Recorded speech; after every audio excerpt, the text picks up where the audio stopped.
सरस्वती भूख से परेशान हो गई थी। सुबह से मालती ने उसको खाने के लिए कुछ भी नहीं दिया, क्योंकि सुबह नाश्ते में उसने आलू के पराठे बनाए थे और अब वह भी खत्म हो गए थे। इसलिए सरस्वती दोपहर के खाने की राह देख रही थी। पर मालती ने सुबह पेट भर के नाश्ता किया था, इसलिए वो दोपहर का खाना नहीं बनाने वाली थी। अत्यंत भूख से परेशान हो रही थी सरस्वती मालती के पास गई और बोली, बहू, मुझे बहुत जोरों से भूख लगी है, खाने के लिए कुछ भी दे दो। सरस्वती का कहना सुनकर मालती मुंह टेढ़ा करके बोली, दिन भर सिर्फ आपको भूख ही लगती है, दूसरा तो कुछ काम नहीं रहता आपको।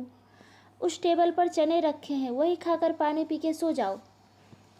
आज दोपहर को मैं मेरी फ्रेंड के साथ बाहर जाने वाली हूँ, इसलिए खाना तो रात को ही बनाऊंगी। यह सुन के सरस्वती का मन उदास हो गया। फिर सरस्वती धीरे से बोली, तू कहे तो मैं खुद के लिए कुछ बना लूँ।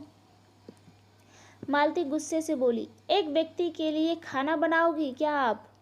सोचकर मालती किचन में गई और उसने फ्रिज में रखे हुए बासी चावल निकाले। अचार के साथ वह चावल एक थाली में परोसकर सरस्वती के आगे रखकर बोली कि खा लो। ऐसा कहकर पर्स लेकर मालती घर के बाहर चली गई। चावल फ्रिज में रखे थे, तभी भी वह खराब हो गए थे। उनसे गंदी बदबू आ रही थी। सरस्वती ने गुस्से से वह चावल डस्टबिन में डाल दिए।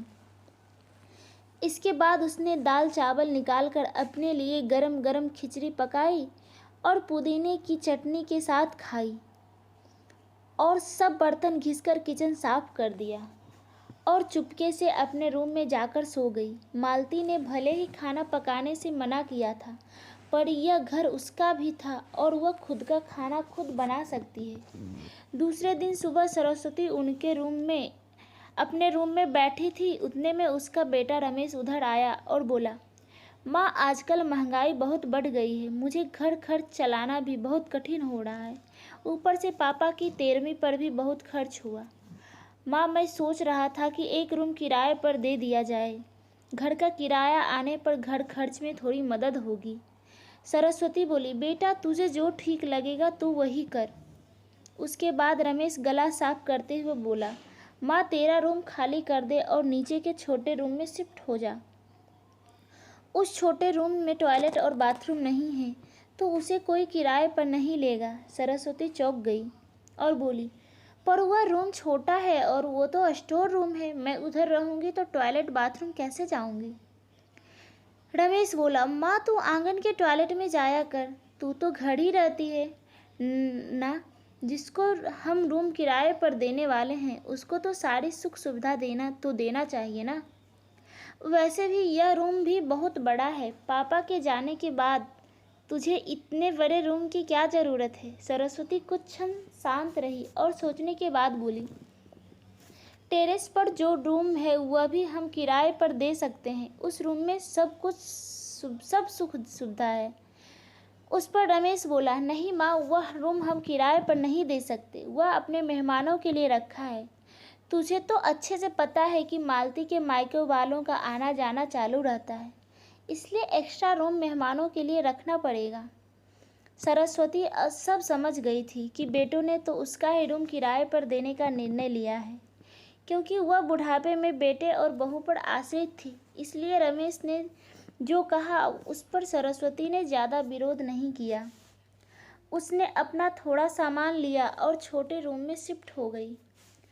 उधर पुराने छोटे रूम में उसका जी घुट रहा था, तब भी वहाँ उस रूम में दिन काट रही थी। नया किराएदार आया था, सब पहले जैसा चल रहा था। घर में आए हुए किराएदार का नाम अशोक था। वह एक एनजीओ में काम करता था। वह हर रोज़ मालती और रमेश सरस्वती के साथ कैसा सलूक करते थे वह देखता था। वह देखकर उसको बहुत बुरा लगता था।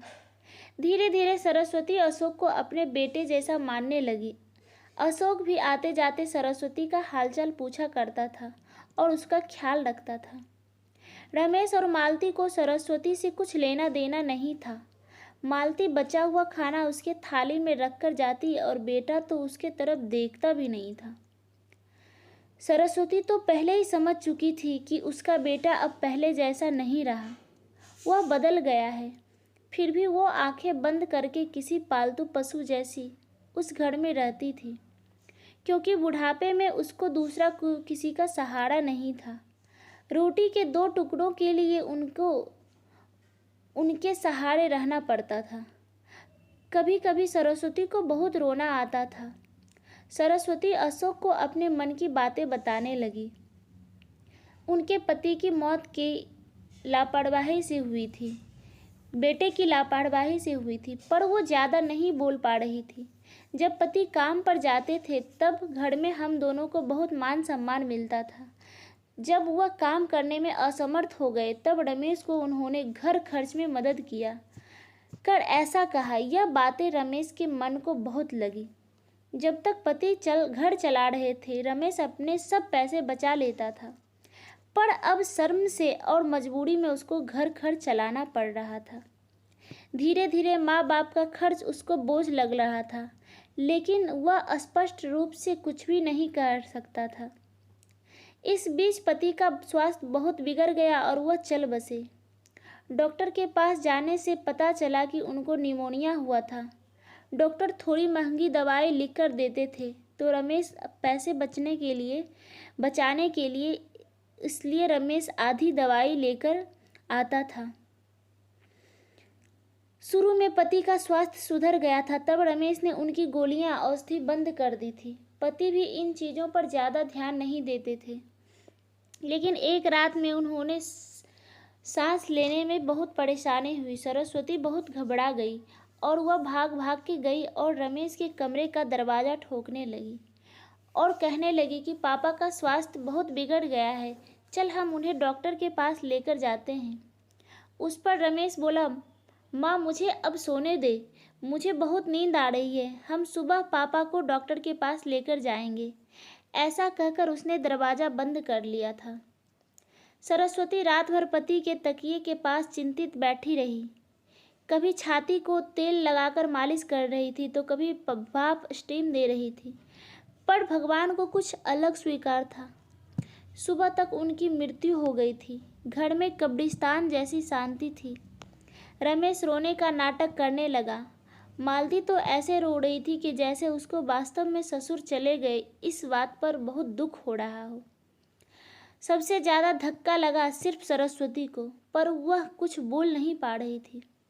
सरस्वती के आंखों से अश्रु आ रहे थे और उसके ओठ थरथर काँप रहे थे, जैसे कि वो कहना चाहती हो कि अब रोने का नाटक क्यों कर रहे हो, मेरे पति की मौत के आप दोनों जवाबदार हो। पर वह कुछ बोल नहीं पाई।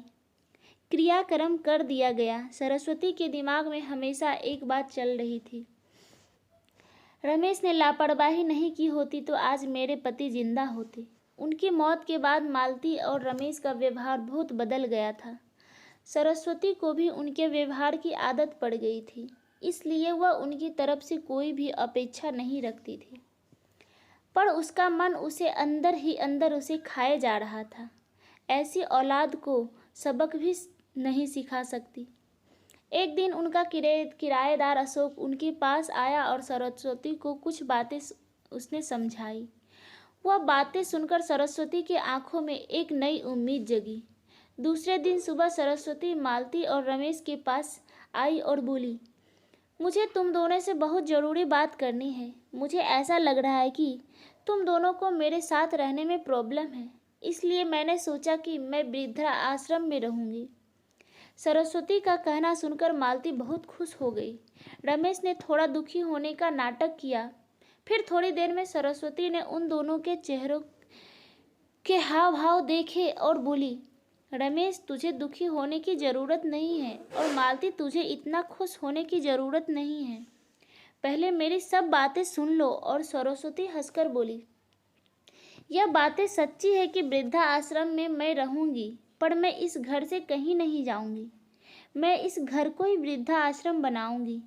अब यहाँ तुम्हारे जैसे स्वार्थी बेटे और बहू यहाँ नहीं रहेंगे, मेरे जैसे बूढ़े लोग यहाँ रहेंगे। ये मेरा आखिरी निर्णय है। यह सुनकर रमेश और मालती दोनों ही चौंक गए। रमेश और मालती एक दूसरे की तरफ देखने लगे। उन दोनों ने सोचा था कि सरस्वती घर छोड़कर चली जाएगी तो वह दोनों खुशी से रहेंगे, उनको लग रहा था कि अब उनको सरस्वती की जवाबदारी लेनी नहीं पड़ेगी, उसका ख्याल नहीं रखना पड़ेगा। पर इधर तो सब उल्टा हो गया था।